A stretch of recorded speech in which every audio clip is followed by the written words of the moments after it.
Salut! Bienvenue pour un nouveau top retour. J'ai laissé traîner ça un petit moment, mais j'ai un petit peu envie d'y revenir après tout ce temps. Parce qu'il y a quelques petits points à clôturer et que j'ai un peu envie de donner ça vu que j'ai ralenti pas mal de trucs à côté. Donc, on va compléter un arc très particulier qui a commencé avec Planes, a poursuivi avec Cars 3, puis Cars 2, puis Planes 2, et on finit de boucler la boucle en revenant au premier film de la franchise Cars. Oula, ça a été laborieux à faire, hein, ce truc-là, mais on termine enfin. Et c'est, je pense, une des priorités que j'avais en tête, c'est pour ça que c'est ce film-là qui me paraissait le plus judicieux pour entamer à nouveau un peu les top retours que je vais essayer de faire un chouïa plus fréquemment dans les mois qui viennent. Un chouïa, hein, je vous promets pas d'en sortir 2 par mois, ou même 1 par mois, mais un peu plus souvent que la longue période de je sais pas combien de mois qui s'est passé depuis la dernière fois, quoi. Donc Cars, un film que j'ai bien aimé, je trouve que ça fait partie du plus positif de Pixar pour moi. C'est clair et net qu'il y a mieux, mais il y a largement pire, et je suis prêt à défendre beaucoup de points. Comme je l'ai fait dans ma critique, comme je l'appuie à quelques reprises dans quelques-uns de mes tops, j'aime beaucoup ce que ce premier film a lancé, et c'est clairement le point d'orgue de la franchise. Il y a des choses qui me plaisent dans ce qui a suivi, Cars 2, Cars 3, et même Cars sur la route, la série, il y a 2-3 petits trucs, mais vraiment c'est ce film-là qui a été le plus efficace. Et c'est le seul qui va donc avoir droit à un top retour des pires points. Vu que les autres fois, je suis toujours revenu sur le meilleur, vu que globalement c'était un peu moyen à dire, ou au pire vraiment mauvais, quand on parlait des films de cette franchise, mais là c'est un film vraiment bien, donc on va parler de ce qui va pas. Et je vais pas faire durer ça très longtemps, en avant pour le top 6 des pires points de Cars.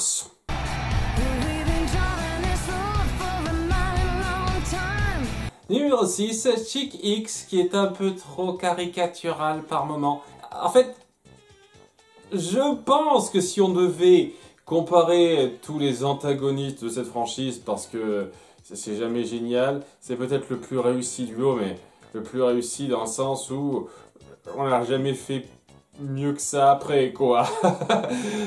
Mais j'apprécie quand même ce qu'il représente, c'est-à-dire ce qu'aurait pu devenir Flash McQueen s'il avait continué dans sa voie un peu égoïste, un petit peu en recherche de paillettes et sans considération des autres. Dans ce sens-là, il est intéressant et il peut avoir quelques points positifs en tant que personnage appuyé. Néanmoins, je ne peux pas m'empêcher de trouver que vous auriez pu le rendre un peu moins dans ta gueule, surtout dans la première partie. Je trouve qu'il y a beaucoup de choses qui sont un peu à redire dans les 15 premières minutes de film, et ça fait partie du lot. C'est-à-dire ce côté, j'hésite pas à m'en prendre aux autres, à avoir ce comportement un petit peu débile, dédaigneux. C'est pas juste qu'il a le melon et qu'il essaye de tout faire pour avoir la gloire, c'est surtout qu'il est un peu bête et pas subtil du tout ce faisant. Au point où c'en est un peu ridicule de le voir s'en tirer en balançant directement des concurrents à la casse. Je suis pas un spécialiste une fois de plus des courses automobiles, mais je suis prêt à parier que ça c'est une faute grave et que ça devrait être disqualifiant. Mais non, il fait ça à 2-3 reprises et on s'en fout. C'est accepté dans le règlement apparemment. Numéro 5, des ficelles très prévisibles. C'est le truc un peu global qu'on peut reprocher à ce film, c'est-à-dire que globalement, on voit où ça va aller. Dès lors qu'on met en place quelque chose, qu'on met en place un caractère ou une situation, tu sais d'ores déjà comment ça va se goupiller, s'arranger à la fin. C'est un peu le principe de setup payoff trop basique. Flash McQueen n'a pas de phare parce que il s'en fiche, ça ne le concerne pas, et évidemment c'est ça qui va le perdre. Il s'en fout un peu des autres, il les considère mal, c'est à cause de ça qu'il va être mal vu et qui va foutre du grabuge, qui va le forcer à se retrouver dans la situation où il est, etc. etc. Tous ces points de développement dans sa relation avec les différents personnages, sa relation amoureuse avec Sally qui est pas dégueulasse mais qui se voit venir à des kilomètres, à des kilomètres, il se comporte pas super bien avec elle, mais dès lors qu'il apprend à être plus calme, plus sage dans sa façon de l'aborder, et ben ça va assez direct, même un peu rapide. La relation amicale avec Martin par exemple, c'est pas mauvais non plus, hein. J'apprécie 2-3 moments, mais c'est clairement prévisible, c'est ça le truc, ça se voit venir. Tout se voit venir à des kilomètres, à une exception près, c'est-à-dire le rebondissement à la fin de la dernière course, qui est le point fort sans conteste du film. Et ça, je ne vais pas m'y pencher davantage, mais ce point-là est évidemment excellent. Mais au-delà de ça, il n'y a rien qui te surprend. Il n'y a rien qui fait très fort, et c'est pas pour dire que c'est affreux, c'est pour ça que c'est seulement le point numéro 5 de ma liste, hein. On peut être une bonne histoire sans grandement surprendre, mais les histoires les plus marquantes sont celles qui savent avoir ces petites surprises récurrentes, pas forcément dans les développements en soi, mais aussi dans la façon de les amener. Et la façon dont c'est amené, c'est bateau, et ça en devient prévisible et pas ultra palpitant à découvrir au fur et à mesure, même s'il y a beaucoup de thématiques qui sont bonnes, même si le personnage central est très intéressant, même si la conclusion de fin est quand même plus que satisfaisante.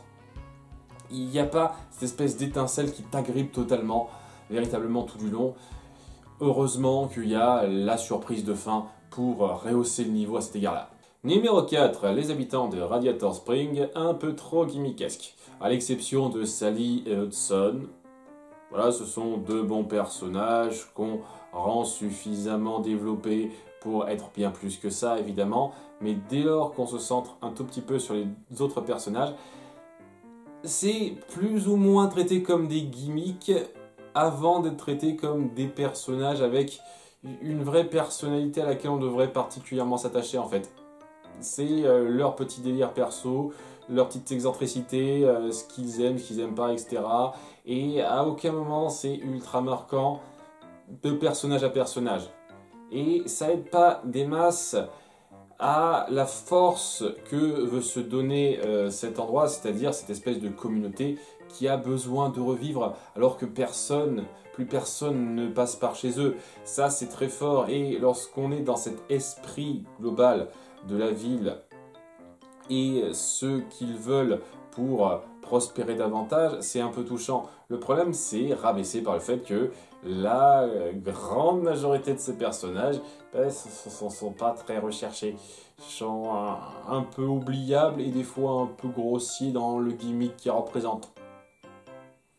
À nouveau, lorsqu'on se centre pas sur eux, c'est-à-dire la grande majorité du temps, et qu'on est sur Hudson ou Sally ou même Martin, mais on va en parler un petit peu de ce troisième cas-là, ça va vraiment, mais oui, cette espèce de comité global, elle n'a pas la force qu'elle pourrait avoir si elle était mieux pensée. Et ça se ressent vraiment dans les suites aussi, hein, Cars 2, Cars 3, je ressens jamais cette espèce d'attache forte envers ces personnages et quelque chose qui s'est créé avec eux, vraiment pas. Puisqu'on en a parlé, numéro 3, Martin, une partie du temps. Je déteste pas Martin dans ce film.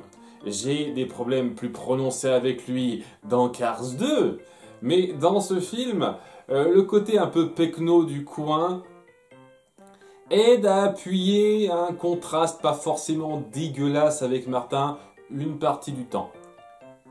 Néanmoins, je comprends aisément des gens qui ne l'aiment pas parce que le côté un peu pecno idiot, parce qu'il faut dire ce qui est, des fois il est un peu trop idiot, a tendance à s'accentuer un petit peu trop pour le rendre trop gaguesque en fait, et pas suffisamment recherché pour appuyer une véritable relation forte avec Flash. Il y a des gens qui m'ont reproché lorsque les films ont top 10, des amitiés Disney, pourquoi j'ai pas mis Timon et Pumba, on m'a gonflé avec ça, mais il y a une ou deux personnes qui m'ont dit et pourquoi pas Flash et Martin.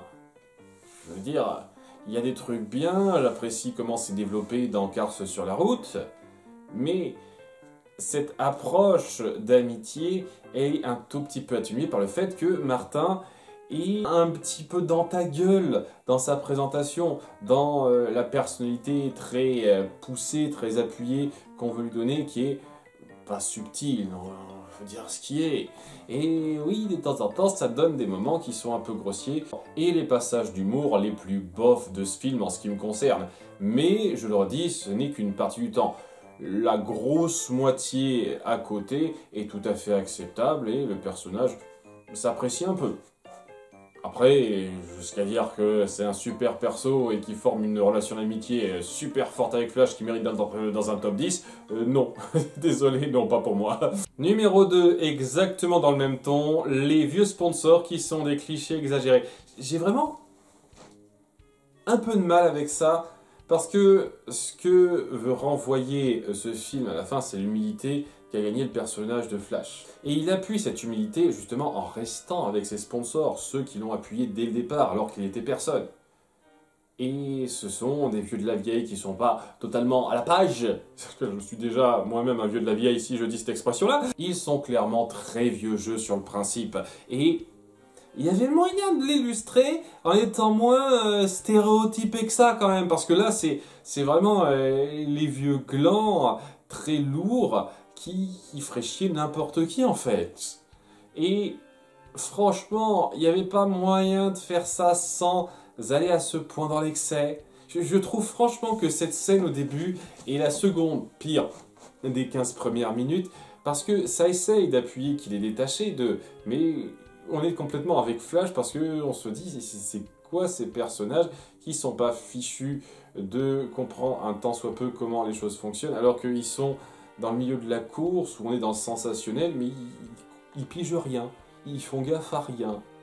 Et être âgé, ce n'est pas être complètement en dehors de tout ce qui se fait actuellement. On peut comprendre un petit peu ce qui se fait actuellement en étant, bien entendu, pas complètement dedans, évidemment, mais on n'est pas complètement fermé à ce qui se fait maintenant quand on est âgé. Et le truc avec ça, oui, c'est qu'ils sont fermés, ils comprennent rien à ce qui se passe, ils font des trucs très désuets, et évidemment, visuellement, il faut qu'on en fasse des caisses, ils sont tous poussiéreux, et ils n'ont même pas l'occasion de se payer une petite remise à neuf rapide, alors que bon, leur poulain est un peu un champion qui s'est fait connaître depuis quelques temps, il devrait peut-être avoir l'occasion de faire ça, je sais pas, je comprends pas. Ce petit détail, je pige pas ça aussi. Ces détails-là font que cette partie-là, à la toute fin, lorsqu'il décide de rester avec eux, avec l'humilité qu'il a gagnée, n'est pas aussi puissante, aussi méritée qu'elle le pourrait, parce que tu ressens pas vraiment